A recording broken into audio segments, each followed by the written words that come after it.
14장 1절부터 7절까지만 보겠습니다. 사무엘상 14장 1절로 7절까지 말씀입니다.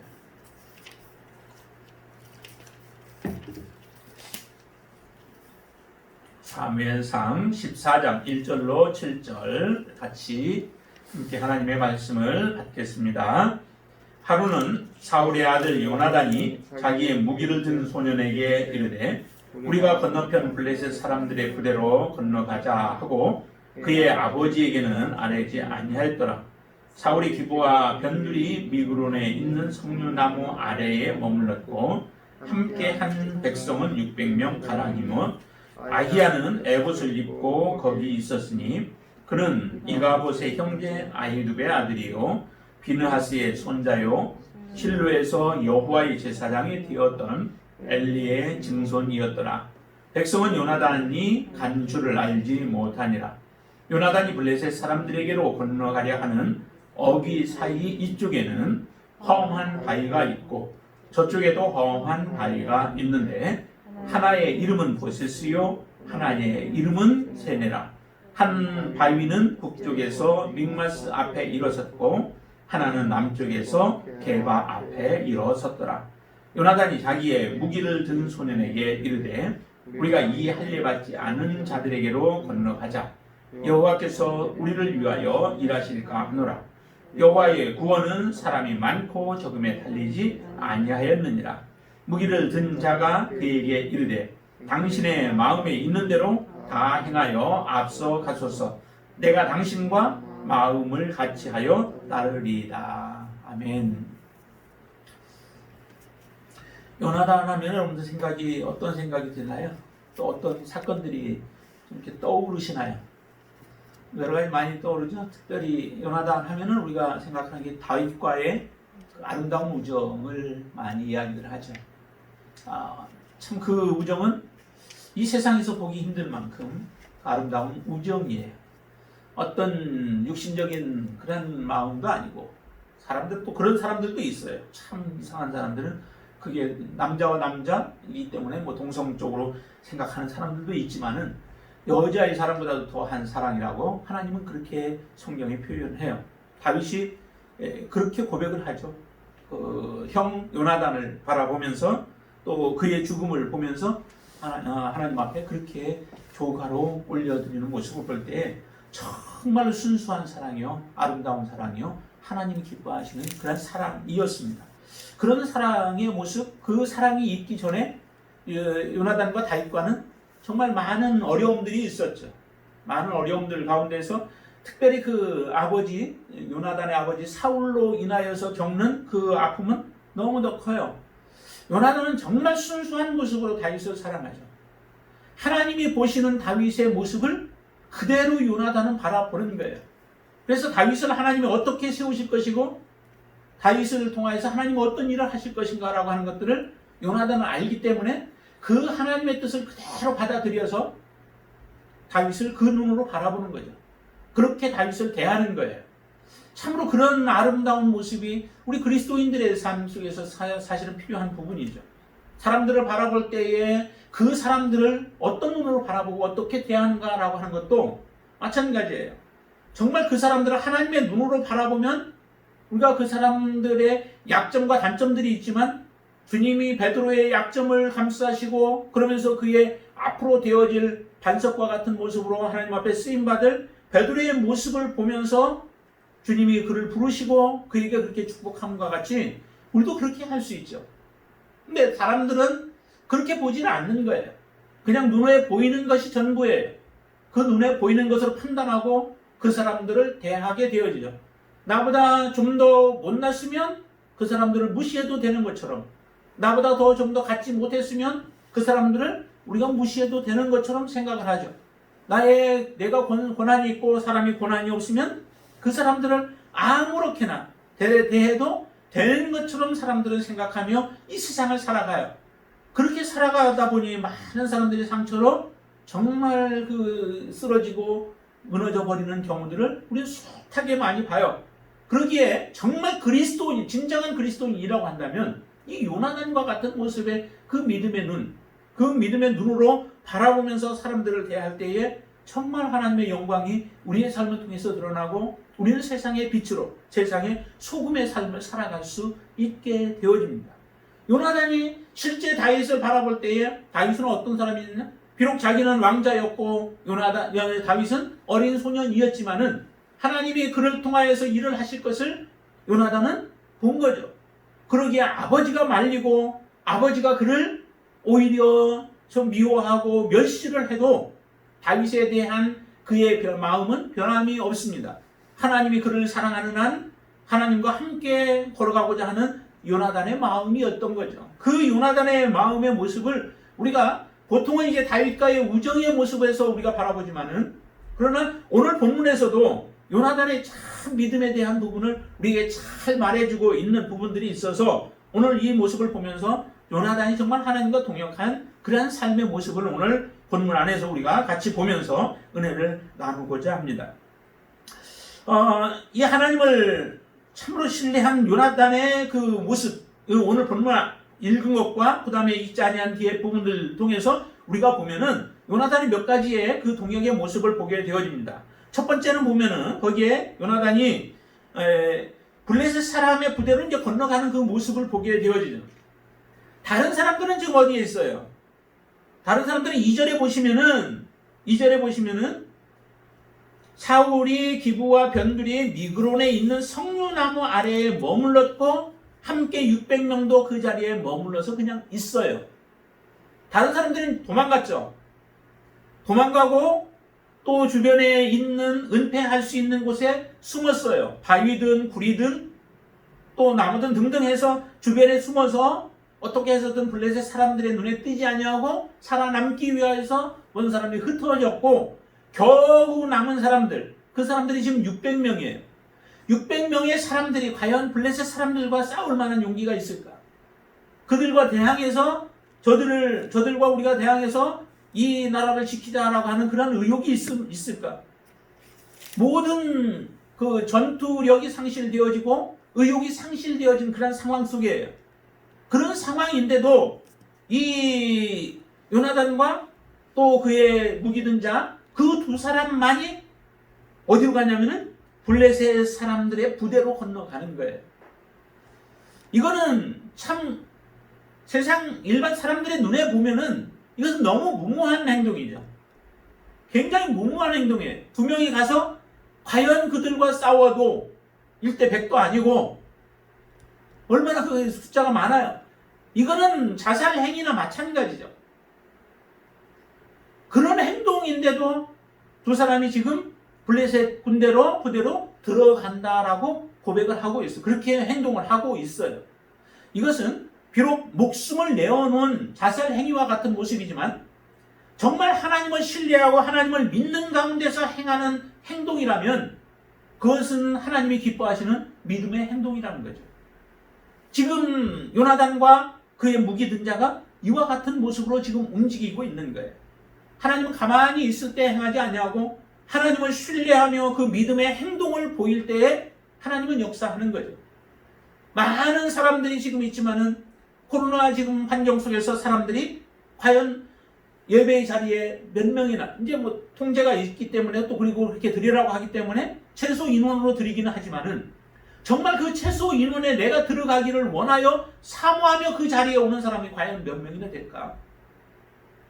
그 자리를 정말 이 자리에 내가 나가야겠다. 내가 함께 가서 그렇게 해야 되겠다라고 하면서 그 자리를 사모하는 사람이 얼마나 될까? 그렇다고 따로 이렇게 드려지는 것이 전혀 하나님 앞에 서지 못했다라고 하는 부분은 아니에요. 그러나 우리의 마음이 점점 해이해질 수 있는 가능성들은 다분히 있죠. 그런 가운데서 우리의 몸을 쳐서 우리의 마음을 다시 다잡아서 하나님 앞에 바르게 세우기를 위하여 수고하고 애쓰는 자들, 그러한 자들을 통하여서 하나님은 역사하신다는 거죠. 600명의 사람으로 일을 하지 않아요. 하나님은 많은 사람으로 가지고 일을 하지 않으신다는 거예요. 지금 여기 두 사람이 움직이기 시작하는 거예요. 요나단과 그의 무리가 그렇게 무기를 든 자가 그와 같은 행동의 모습을 보이고 있는 거죠. 바로 우리의 모습이 이런 모습으로 하나님 앞에 드려질 수 있게 되길 바랍니다. 모든 사람이 다 하나님을 떠난다 할지라도 나는 하나님 붙잡고 하나님 의지하고 어떠한 환경과 상황 속에서도 하나님을 신뢰하면서 하나님 앞에 그 믿음을 흐트러뜨리지 않냐고 주님을 섬기겠다라고 하는 그런 고백이 있게 되길 바랍니다. 그리고 두 번째 이 요나단이 또 한 모습을 보면은 거기에 어디로 보시냐면은 그 4절 말씀 한번 보세요. 4절과 5절 말씀 한번 보세요. 4절 5절 보시면 요나단이 같이 한번 읽습니다. 요나단이 블레셋 사람들에게로 건너가려 하는 어기 사이 이쪽에는 험한 바위가 있고 저쪽에도 험한 바위가 있는데 하나의 이름은 보셋이요 하나의 이름은 세네라. 한 바위는 북쪽에서 믹마스 앞에 일어섰고 하나는 남쪽에서 게바 앞에 일어섰더라. 이렇게 말씀하죠. 지금 이스라엘과 블레셋 사람들의 그 전투는 어디에 있냐면은 거기에 나온 것처럼 믹마스 앞에 블레셋 사람들이 있고 또 그 유대인들, 히브리인들은 바로 이 게바 앞에 있게 되어지죠. 양쪽이 지금 진을 치고 있는데 가로막고 있는 게 뭐냐면은 여기에 지금 그 험한 바위들이에요. 이쪽에도 험한 바위가 있고 저쪽에도 험한 바위가 있고 양쪽 다 험한 바위가 있는 거죠. 이런 상태에서 두 사람이 지금 이 블레셋 지역으로 지금 가고 있습니다. 그러면 우리는 하나님 앞에 순종을 해도 그 순종을 온전히 하나님 앞에 순종하기보다 우리의 마음에 조금이라도 하나님의 뜻을 순종하기를 원치 아니하는 마음이 있으면 어떤 생각이 드냐면 내가 하나님 앞에 여기까지 순종했습니다 라고 그렇게 고백하고 거기까지만 하기를 원해요. 그리고 나서 그 다음에 더 어려운 일들이 닥치면 이거는 하나님의 뜻이 아닌가 봐 라고 생각하고 거기서 멈추게 되어지죠. 지금 두 사람 요나단과 그 무기를 든 사람이 어디로 가냐면 블레셋 지역으로 들어가는데 그 가기 전에 우리 앞에서도 무엇이 가로막고 있느냐면 이 험한 바위가 가로막고 있어요. 그런데 이 험한 바위를 건너서 지나서 그 다음에 또 블레셋 지역으로 가는데 그 지역에도 험한 바위가 지금 막아서고 있다는 거죠. 거기에 이름을 특별히 기록을 해놨죠. 보세스라고 이렇게 표현하고 또 하나 이름은 세네라고 얘기를 해요. 근데 보세스는 미끄럽다, 미끄러운 것이라고 이렇게 해요. 미끄러운 의미가 있고 번쩍거리다, 미끄러워서 번쩍거릴 정도로 그런 표현이 있습니다. 그런 뜻입니다. 그리고 세네는 가시라고 하는 그런 뜻이 있어요. 그러니까 벽이 험한 바위가 미끌미끌하고 또 번쩍번쩍할 정도로 미끌미끌해서 올라가기가 어려운 그러한 암벽인 거죠. 그리고 이쪽 지역에 자기 지역에 있는 그 암벽도 너무너무 뾰족뾰족하면서 지나가기가 힘든 그런 상태의 험한 바위예요. 그래서 두 개 다 이쪽에도 험한 바위, 저쪽에도 험한 바위라고 이렇게 표현을 해요. 험한 바위들이 지금 두 사람을 가로막고 있는 거예요. 내가 이런 험한 가운데도 블레셋 지역으로 가겠느냐라고 하는 하나님의 질문과도 비슷하죠. 하나님은 그렇게 묻는 것과도 같죠. 내가 그런 가운데도 나를 신뢰하며 내가 이 전쟁 가운데서 역사할 것을 믿고 내가 그곳에 가겠느냐? 이런 험난한 일들을 내가 무릅쓰고 하겠느냐? 라고 하시는 하나님의 질문이 들려오는 것 같지 않아요? 여러분들에게 하나님의 뜻을 순종하며 살아가는 가운데에서 우리가 당하는 많은 어려움들이 얼마나 많아요. 정말 다른 사람의 말 못하는 문제들도 있고 또 우리가 다른 사람들이 보기에 다른 사람의 손가락질 할 만한 그런 일들도 때로는 우리가 믿음으로 살아가다 보면 당하는 일들이 많아요. 우리 지금 그리스도인들이 많은 손가락질을 당하고 있죠. 하나님 앞에 믿음을 지킨다고 하면서 어떻게 다른 사람들의 건강에 대해서는 그렇게 무책임하냐라고 하면서 손가락질을 해요. 예배 드리는 사람들을 향해서. 그런 소리 가운데에서도 그러나 선수 인원들이 모여서 또 하나님 앞에 예배하고 있는 우리의 모습들이 이러지 말고 그냥 집에서 편하게 예배 드리면 얼마나 좋아요. 우리 자신이 좋잖아요. 편하잖아요. 저도 예배 시간이 횟수가 적으면 그만큼 저도 편하고 얼마나 좋아요. 그렇지만은 그게 다가 아니라는 거죠. 그런 가운데서도 정말 하나님과 온전한 교제를 우리가 누리고 또 그 하나님과의 예배를 온전히 지켜나갈 수 있는 그 길이 중요한 것이지 내가 편하게 살아가는 것 그게 목적이 아니라는 거죠. 우리가 이 땅에서 편하게 하나님을 살아가도록 하기 위해서 우리에게 믿음 주신 게 아니라는 거예요. 그렇다면 이런 어려움들이 우리 앞에 놓여도 그 어려움에 개의치 않냐고 그 길을 걸어가는 사람, 그게 진정으로 하나님을 사랑하는 사람이죠. 그게 진정으로 하나님을 사랑하는 사람이에요. 주님이 십자가 앞에 있다고 해서 주님이 그 길을 멈추셨나요? 얼마나 고통스러웠어요.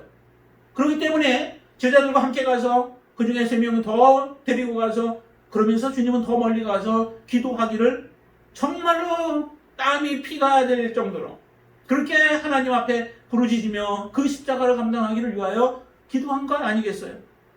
피하지 않으셨습니다. 우리가 믿음으로 살아가면서 우리 앞에 당하는 여러 가지 어려움들이 있다고 그것을 피한다면 그것은 요나단과 같이 하나님과 동역하는 삶이 이루어질 수 없는 거죠. 하나님과 동역하기 위해서는 우리가 목숨을 내놓고 사실은 동역하는 거예요. 목숨을 내놓아야 하나님과 동역의 삶을 이 세상에서 살아갈 수 있다는 거예요. 세상은 우리를 미워할 것이라고 말씀하여 우리를 반드시 우리를 미워해요. 내가 세상에서 환난을 당하나 그러나 담대하라. 내가 세상을 이겼다는 거죠. 그러기에 우리의 믿음도 하나님 앞에서 이런 믿음으로 살아가면서 세상을 이기는 삶이 되어야 되죠. 편안하게 모든 것이 그냥 주어져서 이기는 게 아니라 하나님 앞에 어려움들을 이기고 극복하며 나아갈 때에 하나님은 우리에게 승리의 믿음을 준다는 거예요. 편하면 누가 못해요? 모든 것이 잘 되어지면 누가 못해요? 예수 믿으면 모든 것이 형통하다고 한다면 누가 그 믿음 생활을 못하겠어요? 그런데 우리의 믿음 생활을 하는데 어려워도 주님과 함께 걸어가면 주님이 감당하게 하신다는 거죠. 그게 멍에를 매라는 거예요. 나의 멍에를 너희가 메고 나와 함께 그 길을 간다면 그 길을 능히 갈 수 있도록 하나님이 우리를 인도해 주신다는 거죠. 이렇게 그 요나단과 무기든 자가 이런 험난한 가운데에서도 그것을 극복하고 견디고 올라가요. 자, 13절 보세요. 이렇게 표현도 해요. 요나단이 어떻게 가요? 손발로 기어 올라갔고 그렇게 얘기하잖아요. 손발로 기어 올라갔대요. 그냥 서서 걸어가는 게 아니라 간신히 붙잡고 사이사이 잘 해서 험난한 길들을 걸어갔겠죠. 그렇게 걸어갈 만큼 험난한 앞에 일들이 놓여 있는데도 그 길을 걸어갔던 게 바로 이 요나단과 함께 그 무기든 자의 삶의 모습이었어요. 그리고 세 번째 요나단의 동역의 모습은 하나님께서 우리를 위하여서 일하실까 하노라라고 하는 그런 믿음이에요. 자, 6절 말씀 보시죠. 6절 말씀 같이 한번 읽습니다. 요나단이 자기의 무기를 든 소년에게 이르되 우리가 이 할례받지 않은 자들에게로 건너가자. 여호와께서 우리를 위하여 일하실까 하노라. 여호와의 구원은 사람이 많고 적음에 달리지 아니하였느니라. 지금 하나님의 실제적인 사인을 보고 간 건 아니죠. 요나단이 간 게 하나님이 저 블레셋 지역으로 너희 둘이 가라 라고 해서 말씀해서 간 게 아니에요. 하나님의 그런 사인을 지금 들은 게 아니에요. 그는 블레셋 지역 저 사람들은 아직 하나님을 알지 못하는 자들, 또 할례받지 아니한 자들, 이런 자들이에요. 그런데 그들이 지금 이스라엘 백성들을 고통스럽게 하고 또 쳐들어와서 이스라엘을 괴롭게 하는 거죠. 빼앗아가고 괴롭히는 거예요. 그러기에 하나님의 선하신 손길을 기대하며 하나님 앞에 지금 기도하면서 나아가는 거예요. 우리가 이렇게 하면, 비록 우리 2명이지만 우리가 이렇게 하면 하나님께서 우리를 도우실지 모르겠다라고 하는 거예요. 하나님의 손길을 기대하면서 지금 가는 거죠. 그러면서 그의 고백은 이런 고백을 합니다. 여호와의 구원은 사람의 많고 적음에 달리지 아니하였다. 이것을 믿으시나요? 예, 여호와의 손길은 사람의 많고 적음에 달리지 않았다는 거예요. 사람이 많아야 구원하고 사람이 적으면은 패하고가 아니라는 거죠. 참 성경에 보면 그런 사람들이 많이 나오잖아요. 골리앗과 다윗과의 관계도 뒤에 가면 나오겠지만은 그 모습도 속에서도 그렇잖아요. 골리앗은 얼마나 강대해요. 소년과 골리앗과의 싸움을 누가 이걸 비교를 할 수 있겠어요? 다윗이 이기려고 누가 생각을 해요? 다윗 한 사람, 다른 사람은 없습니다. 다윗 한 사람 하나 자기는 하나님이 도우시면은 하나님의 권능으로 이길 수 있다라고 하는 믿음을 가지고 있지. 다른 사람들은 전혀 그런 생각을 못해요. 그거는 일반적인 생각이에요. 그런데도 하나님은 그 가운데 하나님이 도우시자 골리앗이 힘도 써보지도 못하고 무너뜨리는 하나님의 역사를 이루어내죠. 많은 사람이 하지 못해. 많은 사람들은 오히려 두려워서 벌벌 떨고 두려워하면서 아무 말도 못하고 전쟁터에 나가지도 못하는 이런 상황 속에 처해져 있어요. 그런데도 다윗은 믿음으로 나아가서 승리를 취해내는 역사를 이루어내죠. 히스기야 왕 때는 어떤 일이 있었나요? 그 아수르의 사네립이라고 하는 사람 왕이 이스라엘에 쳐들어왔죠. 그 군대가 18만 5천 명이나 돼요. 18만 5천 명. 참 얼마나 많은, 지금 우리나라 군대가 뭐 60만이라고 하는데 18만 5천 명이 지금 군집해서 이스라엘 앞에 모여져 있다고요. 이 사람들이 와서 지금 빨리 항복하라는 거예요. 항복하면은 너희들에게 우리가 긍휼을 베풀어 주겠지만은 그렇지 않으면 대적하면은 너희를 다 죽이겠다라고 지금 엄포를 놔요. 그래서 왕과 백성들을 이간질하고 그러면서 왕의 말도 믿지 말고 신뢰하지 말고 너희들은 항복하라라고 하면서 메시지를 계속 보내오죠. 그때 이 히스기야가 이사야 선지자에게 가서 하나님의 음성을 듣고 하나님의 뜻을 묻기를 해서 그래서 와서 이야기하는데 그들을 두려워하지 말라는 거예요. 아무 말도 대꾸도 하지 않고 이제 있을 때에 하나님의 역사가 일어나죠. 그들이 움직여서 한 게 아니에요. 이스라엘 백성들의 군대가 움직여가지고 대적해서 이긴 게 아니에요. 천사가 하루아침에 완전히 그들을 송장으로 만들어버려요. 그리고 그 왕은 돌아가다가 결국 다시 죽게 되어지는 그런 일이 일어나게 되어지죠. 하나님의 역사는 사람의 많고 적음에 있지 않다는 거예요. 이걸 우리가 철저하게 믿고 신앙생활할 때에 우리의 삶에 여러 가지 흔들릴 일들이 많이 있어도 그 부분들에 의해서 우리가 무너지지 않아요. 이 다윗과 그 요나단과 그 무기를 든 자는 이와 같은 믿음으로 주님 앞에 하나님 앞에 나아가죠. 하나님의 역사가 그로 말미암아 나타나는 거예요. 참 하나님의 이 파괴하고 무너뜨리는 것은 어느 전쟁에서만 일어나는 건 아니죠. 모든 분야의 모든 일에 있어서 다 하나님의 역사는 그렇게 일어나요. 우리의 가정에서도 하나님의 역사는 그렇게 일어나고 교회 안에서도 하나님의 역사는 일어날 거예요. 하나님의 역사는 그리고 사람들의 머릿속에 생각하고 계획하는 그 일에 있어서도 하나님의 역사는 나타나는데 특별히 그 아히도벨이라고 하는 사람이 하나 있었어요. 그 사람은 지혜가 참 뛰어났죠. 그래서 성경에서 표현하기는 이렇게 표현해요. 사람이 하나님께 물어서 하나님이 응답해 주신 그 응답으로 일을 하는 사람, 그런 지혜를 가지고 있었다라고 얘기를 해요. 다시 말해 하나님이 내가 기도했을 때 하나님의 응답이 있어서 하나님이 가르쳐 주신 것이라면 그건 하나님의 지혜죠. 그런 지혜를 바랄 만큼 아주 뛰어난 사람이 아히도벨이라고 하는 사람이에요. 그러나 다윗이 위기 가운데서 피난하여 도망 다닐 때에 이 아히도벨과 대적자였었던 거죠. 서로 대적이었던 거죠. 그리고 다윗에게는 후세라고 하는 하나의 또 지략가가 하나 있었어요. 근데 그 후세도 아히도벨의 지략만큼은 미치지 못하는 자리였어요.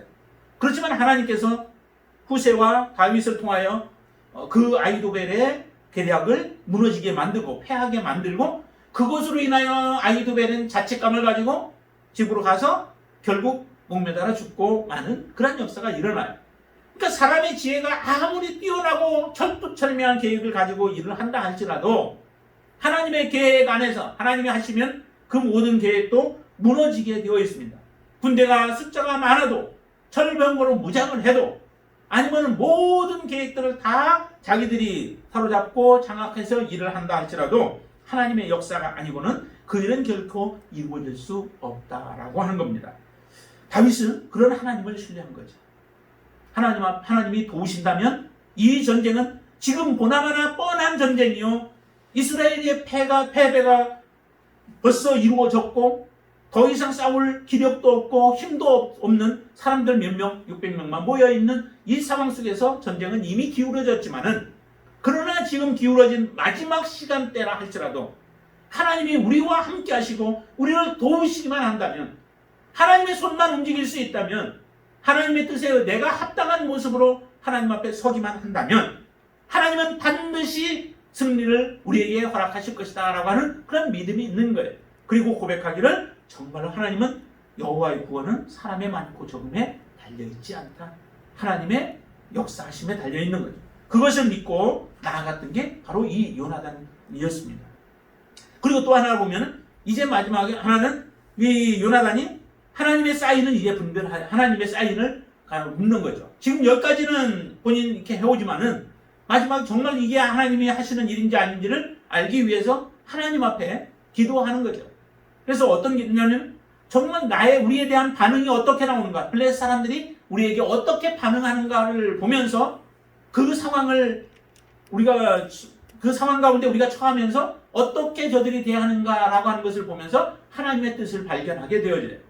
그게 이스라엘 이 두 사람이 블레셋 사람들에게 나타났을 때에 그들이 어떻게 반응하는가, 우리에게 오겠다고 하는지 아니면은 자기들에게로 오라고 하는지, 자기들에게로 오라고 한다면 우리가 가서 그들을 치라고 하는 하나님의 사인이요, 우리에게 오겠다라고 한다면 그들은 우리가 가면 안 된다, 하나님이 우리를 막으시는 것이다 라고 하는 것을 최종적으로 이제 하나님의 뜻을 분별하는 그런 기도를 하게 되죠. 그들이 나타났을 때 블레셋 사람들이 그들에게 이야기를 하죠. 올라오라는 거예요. 그래서 거기에 올라가서 걸어가자 이제 하나님의 역사가 나타나기 시작하는 겁니다. 이렇게 믿음으로 동역했던 요나단을 통하여서 하나님의 역사가 어떻게 나타나는지를 보세요. 하나님은 어떻게 일을 하시는지. 처음에 올라가서 보니까 블레셋 사람들이 한 20명 정도가 한나절 일을 하면은 갈 수 있는 그런 그 지역, 땅에, 그 지역 안에서 20명이나 되는 사람들이 그냥 쓰러져 버려요. 무기도 없어요. 무기는 누가 하나 들고 있어요. 이 요나단의 것을 무기 든 자가 들고 있어요. 요나단은 그냥 지나가요. 가는데 거기에 블레셋 사람들이 그냥 쓰러져 버리죠. 쓰러져요. 쓰러져서 있는 것을 뒤에 따라가다가 무기 든 자가 그 사람들을 죽여버리는 거죠. 20명이 그렇게 해서 죽어요. 이게 하나님의 역사죠. 하나님의 역사로 그들을 넘어뜨리는 거죠. 하나님께서 그렇게 하시고, 두 번째 또 일어나는 게 큰 떨림이 있다고 얘기를 해요. 큰 떨림이 있어서 하나님이 그것을 떨리게 했다라고 성경에는 그렇게 표현하고 있죠. 밑에 나라주에 보면은. 그래서 하나님이 떨리게 하심으로, 물론 이 떨림에 의하여서 그 진동이나 지진에 의해서 그 사람들이 무너진 게 아닌가 싶어요. 그런데 다윗과 요나단과 무기 든 자는 그런 가운데서 넘어지지 않죠. 넘어진 자들을 그렇게 죽이는 겁니다. 그리고 세 번째는 각각 자기들 칼로 서로 간에 싸우게 만들죠. 이게 누가 그렇게 할 수 있겠어요? 어두운 밤중에라면은 그와 같은 일들이 일어날 수도 있겠죠. 그런데 서로 자기의 적군, 자기 사람들을 보고서 서로 싸움이 일어나는 이런 일들이 일어나요. 참으로 이게 가장 손도 되지 않냐고. 요나단과 그 무기 든 자는 손도 되지 않아요. 거기서는 자기들끼리 서로 치고받고 하면서 죽이고 죽는 일들이 일어나게 되어지죠. 그리고 네 번째 또 일어났던 것이 블레셋 사람과 함께 있었던 그 전쟁에 나왔던 사람들이, 그 가운데는 누가 있었냐면 이 유대인들, 히브리 사람들이 그곳에 같이 그 군대에 들어가 있었던 것 같아요. 그래서 그들도 같이 왔던 사람들인데 오히려 이렇게 되어지자 반기를 든 거죠. 반기를 들고 블레셋 사람들에게 그들이 반역을 해서 그들과 싸우게 되어지죠. 그로 인하여서 많은 사람들이 그 가운데서 죽임을 당하고, 또 하나 이제 하나님께서 이루시는 것이 뭐냐면은 산에 숨었던 사람들이 있죠. 전쟁을 하러 왔다가 두려움 가운데서 산에 숨었던 사람들이 이제 그 두려움이 떠나가요. 두려움이 떠나가고 그들에게 이제 다시 용기가 생기죠. 지금 일어나고 있는 일을 보니까, 상황을 판단해 보니까 이 일이 지금 범상치 않은 일들이 일어나는 거예요. 이게 도저히 일어날 수 없는 일들이 일어나고 있는 거예요. 그러자 그들이 용기를 얻어서 다시 싸움터로 나오게 되어지죠. 누가 이 일을 하겠느냐? 하나님밖에 이런 일들을 행하실 수 없는 거죠. 이거는 상상도 할 수 없는 거예요. 두려웠던 자들이 두려움이 회복되어져서 다시 전쟁터에 나아가서 그들 두려워하던 자들을 쳐서 물리치고자 싸움을 행하는 것은, 이거는 하나님의 역사가 아니면 할 수 없겠죠. 사람의 마음 한 사람 바꾸는 게 그게 쉽겠어요? 평생 바뀌지 않아서 하나님을 알지 못하고 살아가는 사람들도 이 세상에 얼마나 많은데, 이렇게 모든 사람들이 바뀌어서 나와서 함께 전쟁에 임하게 되어지자 이 사울과 함께 했던 사람들도 이제 함께 전쟁에 임하게 되어지는 역사들이 일어나죠. 그런데도 오히려 사울은 하나님의 일에 방해꾼으로 등장하는 모습을 보여줘요. 하나님의 일에 함께 동참해서 하나님의 일을 완수하는 일에 힘써야 하는데 사울의 모습은 얼마나 어리석은 모습이에요. 하나님이 사울을 이스라엘의 왕으로 세워주셨어요. 왕은 앞에 나아가서 이스라엘 백성들이 원했던 것은, 처음에 왕을 세울 때 원했던 것은 우리의 앞서 나아가서 적과 싸워서 우리에게 승리를 주고 우리에게 평안을 주고 우리에게 안전을 주기를 원하는 그런 마음에서 이스라엘 백성들이 왕을 요구했습니다. 근데 그 왕이 처음에는 그렇게 하는 것 같더니 지금 보니까 오히려 하나님의 일에 방해를 하고 있는 거예요. 이렇게 해서 하나님께서 이끌어 가시는 모습을 보며 그들이 힘을 얻어서 싸움을 하려고 하는데 그들이 무엇을 선포를 해요? 그들이 금식을 선포하잖아요. 그렇죠? 24절에 한번 보세요. 24절. 이날에 이스라엘 백성들이 피곤하였으니 이는 사울이 백성에게 맹세시켜 경계하여 이르기를 저녁 곧 내가 내 원수에게 보복하는 때까지 아무 음식 물이든지 먹는 사람은 저주를 받을지어다 하였음이라. 그러므로 모든 백성이 음식을 맛보지 못하고. 상태가 어떤 상태라고 표현을 하고 있어요? 백성들이 피곤했다고 얘기를 하잖아요. 피곤했으면 어떻게 해서든 물을 주고 또 음식을 주어서 그들로 하여금 먹고 힘을 내어서 마지막까지 이 블레셋, 이스라엘 백성들에게 가시와 같았고 그렇게 괴롭혔고 힘들게 했던 이 블레셋을 완전히 좀 전멸하도록, 멸절시키도록 그렇게 하나님의 뜻을 좀 찾아서 해야 되잖아요. 그런데도 그 뜻을 행하지 않아요. 오히려 이스라엘 백성들을 더 피곤하게 만들고 힘을 내지 못하게 만들어버리죠. 거기에다가 이 사울은 자기의 욕망에 사로잡혀 있었던 자예요. 정말 하나님의 뜻을 묻기보다는 요나단과는 반대로 하나님의 뜻을 묻지 아니하고 어떤 모습으로 하는지 보세요. 하나님의 뜻을 묻고 싸워서 마지막까지 해야 되는데 18절과 19절 한번 보시죠. 18절과 19절 같이 한번 우리 읽어볼까요?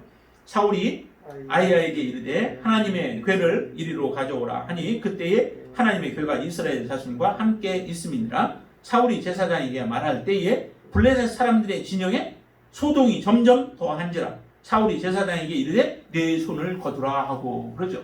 제사장에게 하나님의 궤를 가져오라고 요청을 합니다. 그래서 궤를 가지고 와요. 그런데 하나님 앞에 이제 제사를 드려야 되잖아요. 그러면서 하나님의 뜻을 물어야 되죠. 그렇게 물으려고 일을 시작하는데 이 블레셋 진영에서 더 큰 소동이 일어나는 거예요. 하나님이 행하시는 일들이 막 보여지는 거예요.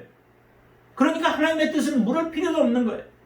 그냥 자기의 생각대로 이제 우리가 가서 싸우면은 승리하겠다, 하나님 우리에게 온전한 승리를 주겠다라고 그냥 생각을 하고 하나님의 뜻을 묻지를 않고 자기 생각에 사로잡혀서 일을 하죠. 문제는 우리가